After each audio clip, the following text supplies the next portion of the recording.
कहानी की शुरुआत में हम थियो नाम के एक शैतान लड़के को देखते हैं। वो वीडियो गेम का लालच देकर अक्सर अपना होमवर्क दूसरों से करवाया करता। घर में भी सामने से नहीं पाइप पे चढ़कर खिड़की से अपने कमरे में घुसता। एक दिन थियो केला खाते हुए छत पर गया और उसने छिलका अचानक नीचे फेंका। तभी एक पोर्टल खुला और केले का छिलका हवा में गायब हो गया। थियो को जब छिलका नीचे गिरने की आवाज नहीं आई तो उसने पीछे मुड़कर देखा। वो कंफ्यूज हो गया और नीचे जाकर चेक किया कि छिलका तो नहीं है यहाँ पे। अब थियो ने अपना रोलर स्केट नीचे फेंका और फिर दोबारा से वही हुआ, वो भी हवा में गायब हो गया। अब थियो की हैरानी और बढ़ गई। उसने एक पत्थर नीचे फेंका और पत्थर भी गायब हो गया। अब वो अपने बड़े भाई ऑस्कर को इस पोर्टल के बारे में बताने गया। उन दोनों के माँ बाप नहीं थे तो अब वो अपनी दादी के साथ रहते थे। खैर इस वक्त ऑस्कर उससे बहुत नाराज था क्योंकि थियो ने उनकी माँ की लिखी हुई कुछ किताबों के पन्ने फाड़कर पेपर रॉकेट बना दिए थे। थियो ने बताने की कोशिश की कि उसे टाइम पोर्टल मिल चुका है, लेकिन ऑस्कर को लगा कि थियो उसका मजाक उड़ा रहा है। दरअसल उनकी माँ अचानक ही कहीं गायब हो गई थी। जहाँ एक तरफ थियो सोचता था कि वो किसी के साथ भाग गई, वहीं ऑस्कर का मानना है कि वो एक काबिल साइंटिस्ट है जो कि टाइम पोर्टल्स को ढूंढ रही थी और शायद अब किसी और समय में फंस चुकी हैं। वो उनकी रिसर्च को समझकर अपनी माँ को वापस लाना चाहता था। अब दोनों भाइयों में लड़ाई बढ़ती जा रही थी। इसी बीच दादी ने उन्हें कुछ खाने के लिए बुला लिया। दादी के आगे वो दोनों शांत रहे, लेकिन दादी के जाते ही दोबारा बहस शुरू हो गई। ऑस्कर ने गुस्से में थियो को एक आधी गाली बक दी, जिसके बाद थियो ने गुस्से में ऑस्कर का टर्टल पोर्टल में फेंक दिया। ऑस्कर बेचैन होकर हर जगह अपने प्यारे टर्टल को ढूंढने लगा, जिसके ना मिलने पर ऑस्कर ने हर जगह अपने टर्टल की मिसिंग पोस्टर्स लगाए। ऑस्कर उस टर्टल के बहुत करीब था। वो उससे अलग होकर बस रोता रहता। जल्द ही थियो को अपनी गलती का एहसास हुआ और उसने सब कुछ ठीक करने के लिए पोर्टल में कूदने का सोचा। पोर्टल में कूदते ही थियो भी वहाँ पहुँच गया जहाँ सब कुछ पड़ा था जो उसने पोर्टल में फेंका था। टर्टल भी वहीं पर था। थियो टर्टल को लेकर घर चला गया और वापस वहीं रख दिया, जिसके बाद वो चुपचाप सो गया। लेकिन अगली सुबह कुछ बहुत अजीब हुआ। थियो अभी सो ही रहा था, लेकिन ऑस्कर काम के लिए तैयार हो गया।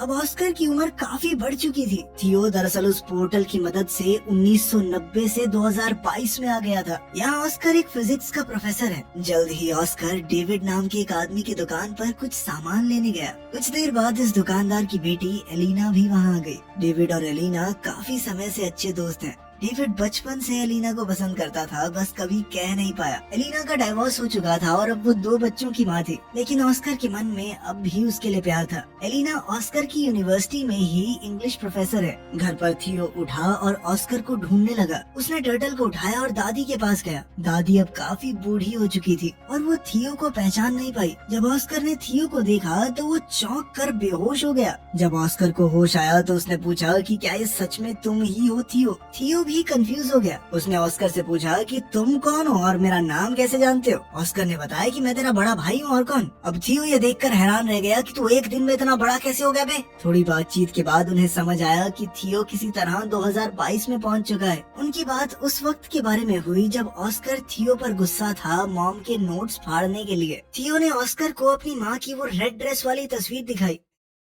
थियो अब परेशान होकर 1992 में वापस जाना चाहता था, क्योंकि उसे डर था कि अगर लेट हो गया तो दादी उस पर चिल्लाएगी। थियो छत पर गया ताकि वो पोर्टल में वापस कूद पाए, लेकिन जैसे ही उसने पत्थर फेंका वो गायब हुआ ही नहीं। ये वाला पोर्टल तो 2022 में बंद हो गया था। थियो परेशान हो गया कि वो पोर्टल बंद कैसे हो सकता है। इस पर ऑस्कर ने उसे समझाया कि टाइम ट्रैवल इतना सीधा नहीं है। जिस रास्ते तुम यहाँ पर आए हो जरूरी नहीं वो पोर्टल वापस भी जाता हो। अब ऑस्कर ने सोचा कि एक नया पोर्टल ढूंढना पड़ेगा ताकि 2022 से 1990 में वापस जाया जा सके। इस बारे में जानकारी इकट्ठा करते हुए ऑस्कर थियो को अपने सीनियर प्रोफेसर के पास ले गया। उसने बताया कि 2022 में साइंस और टेक्नोलॉजी ने काफी तरक्की कर ली है, लेकिन टाइम पोर्टल जैसी कोई चीज नहीं हो सकती। प्रोफेसर की बात सुनकर दोनों भाई वहाँ से वापस आ गए। थियो मॉडर्न दुनिया को देखकर काफी हैरान था। उसने ऑस्कर का फोन देखकर पूछा कि ये क्या है। ऑस्कर ने समझाया कि ये एक फोन है, लेकिन पुराने फोन्स की तरह इसमें नंबर घुमाने नहीं पड़ते, ना ही इसमें कोई तार है। ऑस्कर ने थियो को शांत करवाते हुए कहा कि अभी हमें पोर्टल को ढूंढने पर ध्यान देना चाहिए। तुम्हें 1990 में वापस जाना है कि नहीं? अभी थियो ने ऑस्कर को बताया कि मुझे हाथ से लिखी हुई एक लिस्ट मिली थी माँ के पेपर्स में, जब मैं वो रिसर्च वाले पन्ने फाड़कर रॉकेट बना रहा था। मैंने तुम्हें परेशान करने के चक्कर में वो डिक्शनरी में छुपा दी थी, हो सकता है उसमें कुछ मिल जाए। उन दोनों ने दादी से उस डिक्शनरी के बारे में पूछा तो दादी ने बताया कि उसने वो डेविड को दे दी थी। अगले दिन वो सुबह उठे तो ऑस्कर ने बताया कि वो डेविड से मिलने जा रहा है और थियो को चुपचाप घर पर रहने को कहा कि कहीं जाइयो मत। लेकिन थियो चुपचाप घर से बाहर निकलकर एक बड़े से मॉल में पहुंचा। मॉल में गैजेट्स को देखकर थियो एकदम हैरान हो गया। खास तौर पर उसने वीआर हेडसेट को इस्तेमाल करते हुए गलती से उसे तोड़ दिया। फिर ऑस्कर को वहाँ बुलाया गया जिसे सारे नुकसान की भरपाई करनी पड़ी। ऑस्कर ने थियो को बात न सुनने के लिए डांटा और फिर वो दोनों डेविड के डिपार्टमेंटल स्टोर में गए वो डिक्शनरी ढूंढने के लिए। डेविड ने बताया कि उसने डिक्शनरी घर पर रखी है। तभी वहाँ एलिना आई। थियो बहुत हैरान है कि एलिना बड़ी होकर इतनी खूबसूरत कैसे हो गई। तभी एलिना ने पूछा कि ये बच्चा कौन है, इसे मेरा नाम कैसे पता। इस पर ऑस्कर ने झूठ कह दिया कि ये मेरे कजन का बेटा है। ऑस्कर ने किसी तरह बात बदली और फिर एलिना ने दोनों को अपने घर में बुलाया जहाँ उसका बेटा बेटी वीडियो गेम खेलने में बिजी थे। थियो इन वीडियो गेम्स को देखकर बहुत इम्प्रेस हो गया और एलिना के बेटे जेन के साथ खेलने लगा। ऑस्कर को वो लिस्ट डिक्शनरी में मिल गई तो उसने थियो से कहा कि अब घर चलने का वक्त हो गया है। लेकिन थियो को वीडियो गेम खेलने में इतना मजा आ रहा था तो एलिना ने कहा कि थोड़ी देर खेलने दो इसे, मैं इसे खुद तुम्हारे घर छोड़ने आ जाऊंगी। लेकिन खेलते हुए एलिना के बच्चों ने थियो का मजाक उड़ाना शुरू कर दिया क्योंकि उसे आज के वीडियो गेम्स का कोई आइडिया ही नहीं था। ये लोग तो टाइम भी एलेक्सा से पूछते हैं।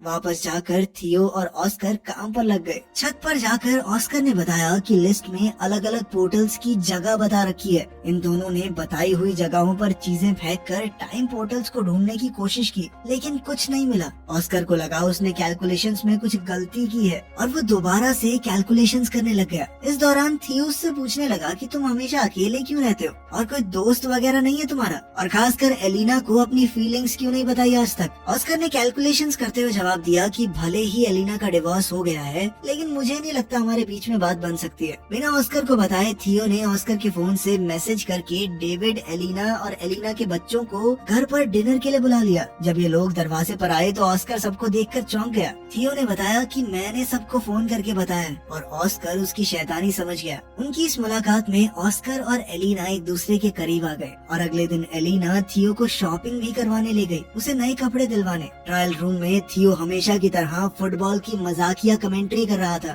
उसकी ये हरकत एलिना को याद आ गई और वो पहचान गई कि ये ऑस्कर का छोटा भाई थियो है। उसने थियो को गले लगाया और पूछा कि इतने साल गायब होने के बाद भी तुम्हारी उम्र क्यों नहीं बढ़ी। थियो ने बताया कि मैं एक टाइम पोर्टल में कूद गया था जिसकी मदद से वो सीधा 1990 से यहाँ पहुँच गया 2022 में। एलिना को विश्वास तो नहीं हो रहा था लेकिन उसके सामने जीता जागता सबूत था। एलिना ने कंफर्म करने के लिए ऑस्कर से पूछा। ऑस्कर ने पत्थर को छत से नीचे फेंका और इस बार पत्थर उछलकर ऊपर आ गया जिससे पता चला कि टाइम पोर्टल वहाँ है। ऑस्कर ने समझाया कि टाइम पोर्टल 3 तरह के होते हैं। पहली तरह के पोर्टल से सीधा ट्रैवल किया जा सकता है एक समय से दूसरे समय में। दूसरी जगह का पोर्टल पता नहीं आपको कहाँ ले जाकर पटक दे। और तीसरी तरह का पोर्टल बहुत खतरनाक होता है क्योंकि वहाँ से बाहर नहीं निकला जा सकता। थियो पहली तरह के पोर्टल का इस्तेमाल करके 2022 में पहुंचा है और अब उन्हें सही पोर्टल ढूंढना होगा जिससे थियो को वापस 1990 में भेजा जा सके। अब इन लोगों ने रोजाना रिसर्च करना शुरू कर दिया और एलिना का रोज वहाँ आना ऑस्कर को अच्छा लगने लगा। वो अकेले में खुशी से नाचने लगा। अब दोनों ने मिलकर सही पोर्टल ढूंढना शुरू किया। एलिना थियो को वापस 1990 में भेजकर कुछ ज्यादा खुश नहीं थी क्योंकि बीते हुए कल को बदलने से शायद उनका फ्यूचर भी बदल जाए। हो सकता है उसके बच्चे कभी पैदा ही ना हो। वो अपने बच्चों से बहुत प्यार करती थी लेकिन ऑस्कर ने उसे वादा किया कि थियो के वापस जाने से तुम्हारी जिंदगी पर कोई असर नहीं होगा। वो पूरी कोशिश करेगा कि एलेना की जिंदगी के साथ कोई छेड़छाड़ ना हो। अब वो लोग सोच में पड़ गए कि किस तरह ऐसा कुछ किया जाए कि दोनों टाइमलाइन जैसी हैं वैसी ही रहें। अब थियो ने दिमाग लगाया और अपनी माँ के लिखे हुए कोऑर्डिनेट्स को क्रैक करने के लिए उसने एलेना के बच्चों की मदद ली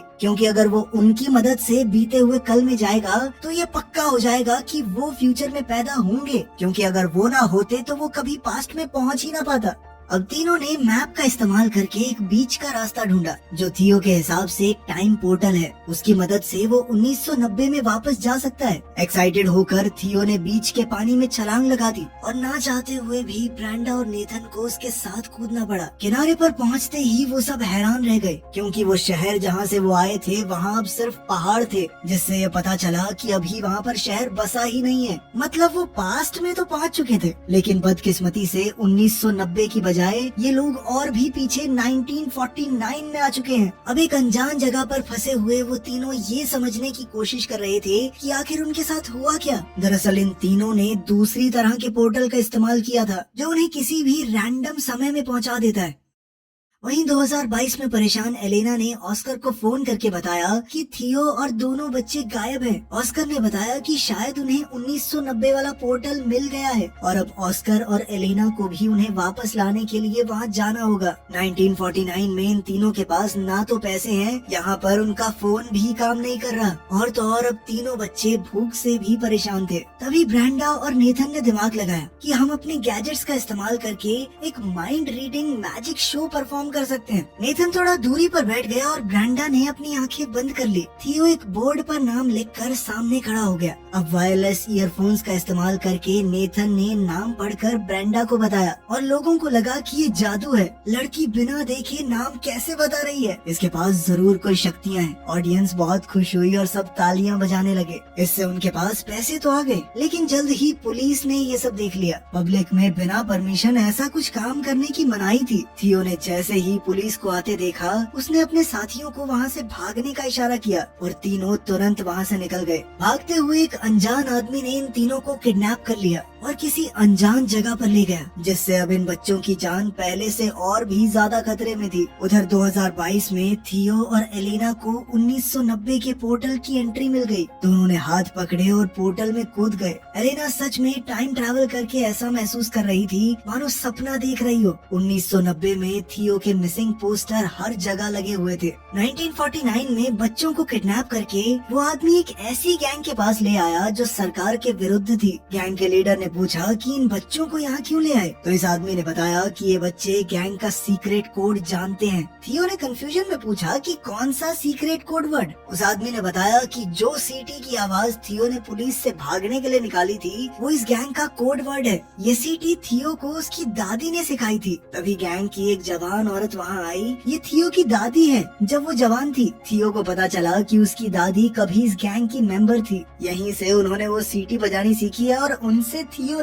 ने किसी को बताया नहीं कि ये उसकी दादी है, क्योंकि सब उसे पागल समझते। लेकिन वो इस औरत के गले लग गया। ये गैंग गवर्नमेंट के खिलाफ है, लेकिन लोगों की भलाई के लिए काम करती है और उनका इन बच्चों को कोई नुकसान पहुंचाने का इरादा नहीं था। इसीलिए वो तीनों अभी के लिए वहाँ सेफ हैं। दूसरी तरफ 1990 में ऑस्कर और एलेना बच्चों को ऑस्कर के घर में ढूंढ रहे थे, लेकिन वहाँ तो कोई भी नहीं था। अचानक उन्हें किसी की आवाज आई और दोनों कबर्ड में छुप गए। ये छोटा ऑस्कर है जो थियो के खो जाने के दुख में रो रहा है। फ्यूचर से आए ऑस्कर को ये देखकर बहुत दुख हुआ।